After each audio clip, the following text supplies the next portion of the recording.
السلام علیکم۔ آج اس ویڈیو میں آپ کو آنسوؤں کے بارے میں بتانے جا رہی ہوں۔ یہ ویڈیو خاص طور پر میرے سبسکرائبر جاوید اختر کی فرمائش پر بنائی گئی ہے۔ اس سے پہلے میرے YouTube channel Urdu centre plus کو سبسکرائب کر کے بیل نوٹیفیکیشن کو آن کر دیں تاکہ آپ میری تمام اپڈیٹ سے آگاہ رہیں۔ آپ میری ویڈیوز کو زیادہ سے زیادہ شیئر کر کے کار خیر میں شامل ہو سکتے ہیں۔ آنسو جو دکھی انسانوں کی آنکھ سے گرتے ہیں وہ موتیوں سے بھی زیادہ قیمتی ہوتے ہیں، لیکن ان موتیوں کی قدر کوئی جوہری ہی کر سکتا ہے، ورنہ دوسروں کے لیے تو یہ بے معنی سی چیز ہے۔ آنسو ایسی دولت ہیں جسے حاصل کرنا تمام خزانوں کو حاصل کرنے سے زیادہ مشکل ہے۔ یہ ایسے ہی حاصل نہیں ہوتے، انہیں حاصل کرنے کے لیے دل پر زبردست چوٹ کھانی پڑتی ہے، اور پھر اس چوٹ سے جو غبار نکلتا ہے وہی آنسو ہوتے ہیں۔ آنسو کا ہر قطرہ دنیا کی ہر چیز سے مہنگا ہے، لیکن کوئی اس کی قیمت اس وقت تک نہیں جان سکتا جب تک وہ آنسو اس کی اپنی آنکھ سے نہ نکلے۔ آنسو وہ خاموش دعائیں ہیں جو صرف اللہ ہی سنتا ہے۔ آدمی 20 سیر وزن اٹھا لیتا ہے مگر آنسو نہیں اٹھا سکتا، وہ گر پڑتے ہیں۔ شکر ہے کہ آنسوؤں کا کوئی رنگ نہیں ہوتا، ورنہ صبح کے اجالوں میں رنگین تکیے سب کے راز کھول دیا کرتے۔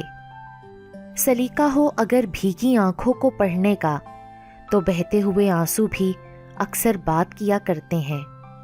جو آنسو اچانک ہی گر پڑیں ان کی وجہ زبان سے بیان نہیں ہوتی۔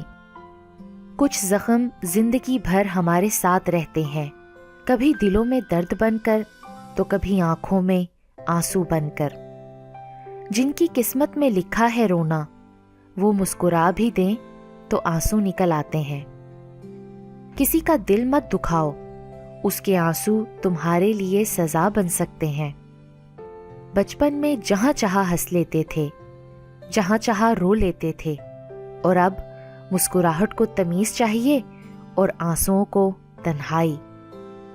آنسو انسان کے احساس کا خراج ہیں، ادا کرتے جائیے، احساس معصوم ہوتا جائے گا۔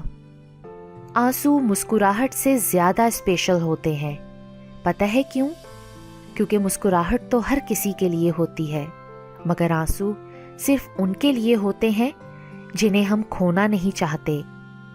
ایک موم بتی کے اندر جلتے ہوئے دھاگے نے اس سے کہا، جلتا تو میں ہوں پر تیرے آنسو کیوں نکل آتے ہیں؟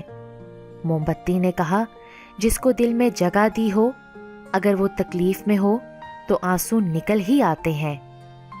محبت کا تو ہر آنسو اس بارگاہ محبت میں معتبر ہے، خواہ وہ بے کسی میں، بناوٹی کروٹ میں، تکیے میں منہ چھپائے، آنکھوں کے گوشوں سے بہتا، بالوں کو تر کرتا تکیے میں جذب ہو جائے، یا پھر بے بسی کے عالم میں زمین پر سربسجود بلک جائے۔ محبت کو ہی وہ کمال ہے کہ وہ بلکتے آنسوؤں کو چوم لے، بے بسی کو گلے لگا لے۔ سچے جذبے میں زمین پر روندا سچا اشک اس عرش والے کو بہت سچتا ہے۔ اللہ جانتا ہے یا وہ شخص کہ وہ آنسو کتنے تکلیف دہ ہوتے ہیں جو باہر ٹپکنے کی بجائے اندر گرتے ہیں۔ ہمارے مسئلے اور ہماری پریشانیاں بھی راز ہی ہوتی ہیں، ان کا دوسروں کے سامنے اشتہار نہیں لگاتے۔ جو انسان اپنے آنسو دوسروں سے صاف کرواتا ہے وہ خود کو کمزور کر دیتا ہے، اور جو اپنے آنسو کو خود پہنچتا ہے پہلے سے بھی مضبوط بن جاتا ہے۔ آنسو تب نہیں آتے جب آپ کسی کو کھو دیتے ہو، آنسو تو تب آتے ہیں جب آپ خود کو کھو کر بھی کسی کو پا نہیں سکتے۔ کسی دکھی انسان کا ٹھہرا ہوا آنسو بھی پونچھ لینا ہزاروں خون بہانے سے بہتر ہے۔ آنسو اس وقت مقدس ہوتے ہیں جب وہ کسی اور کے دکھ اور تکلیف کو محسوس کر کے نکلیں۔ آنسو اور مسکراہٹ دو عظیم تحائف ہیں۔ اپنے آنسو صرف اللہ کے لیے اللہ کے سامنے بہاؤ، اور اپنی مسکراہٹ اس کی مخلوق پر نچھاور کرو۔ جب آپ کا دل درد سے بھر جائے اور آنکھوں میں آنسو آ جائیں تو اس رب سے چپکے چپکے باتیں کر لیا کریں، وہ سب جانتا ہے لیکن آپ سے سننا چاہتا ہے۔ خدا کو اپنے وجود میں دیکھنا ہو تو ان آنسوؤں میں دیکھو جو رکت کی شکل میں آتے ہیں۔ دکھ میں پچھتاوے کے آنسو نہ بہاؤ، بلکہ یہ سوچو کہ تم وہ خوش نصیب ہو جسے اللہ نے آزمائش کے قابل سمجھا۔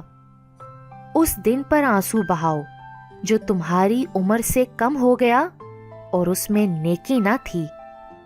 جس مومن کی آنکھوں سے اللہ کے خوف سے آنسو نکل آتے ہیں، اگرچہ مکھی کے سر کے برابر ہوں، پھر وہ آنسو اس کے چہرے کے ظاہری حصے کی طرف پہنچے تو اللہ اسے جہنم پر حرام کر دیتا ہے۔